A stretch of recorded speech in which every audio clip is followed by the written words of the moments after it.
నమస్తే. Welcome to VSP Telugu audio library. కథా శీర్షిక టాలెంట్ హంట్. రచన ఏవిఎం గారు. ఇక కథలోకి వెళితే, మహర్షి మానసుల ముద్దుల ఏకైక వారసుడు 8 ఏళ్ల శశాంక్.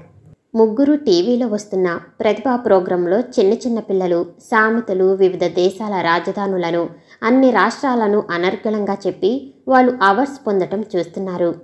నీకన్నా చిన్నపిల్లలు ఎన్ని అవార్డులు గెలుచుకున్నారో చూడరా శశాంక్.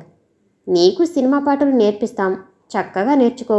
అలాగే టీవీలో పాడి మాకు గొప్ప పేరు తీసుకురా. అలాగే అమ్మా. ఇక రాత్రనక పగలనక బడి ఎగ్గొట్టించి మరీ సంగీతం నేర్పిస్తున్నారు. ఆ ఊళ్ళో పేరున్న సంగీతం టీచర్లందరి దగ్గరికి పంపి రకరకాల పాటలు నేర్పించారు. ఒక టీవీ ఛానల్ వాళ్ళకి డబ్బిచ్చి రికమెండ్ చేయించుకుని ప్రోగ్రాం ఫలానా రోజున అని ఫిక్స్ చేశారు మహర్షి మానసులు. బంధువులు, స్నేహితులు, హితులు అందరికీ ఫోన్లు చేసి పలానా ఛానల్లో పలానా రోజున మా శశాంక్ ఇస్తున్న ప్రోగ్రాం చూసి ఆశీర్వదించండి అని కోరారు. ప్రోగ్రాం జరుగుతుంది. మహర్షి మానసులు ప్రోగ్రాం తర్వాత తమను ఇంటర్వ్యూలో ఏం అడిగితే ఏం చెప్పాలో రిహార్సల్ చేసుకుంటూ శశాంక్ ప్రోగ్రాం టీవీలో చూస్తున్నారు. ఒక పాట పాడుతూ సగంలో శశాంక్ గొంతు చేరిపోయింది. ఆ తర్వాత మోగపోయింది. సమాప్తం. నేను వినిపించే ఆడియో కథలు, నవల్స్ మీకు నచ్చినట్లయితే ప్లీజ్ షేర్ అండ్ లైక్.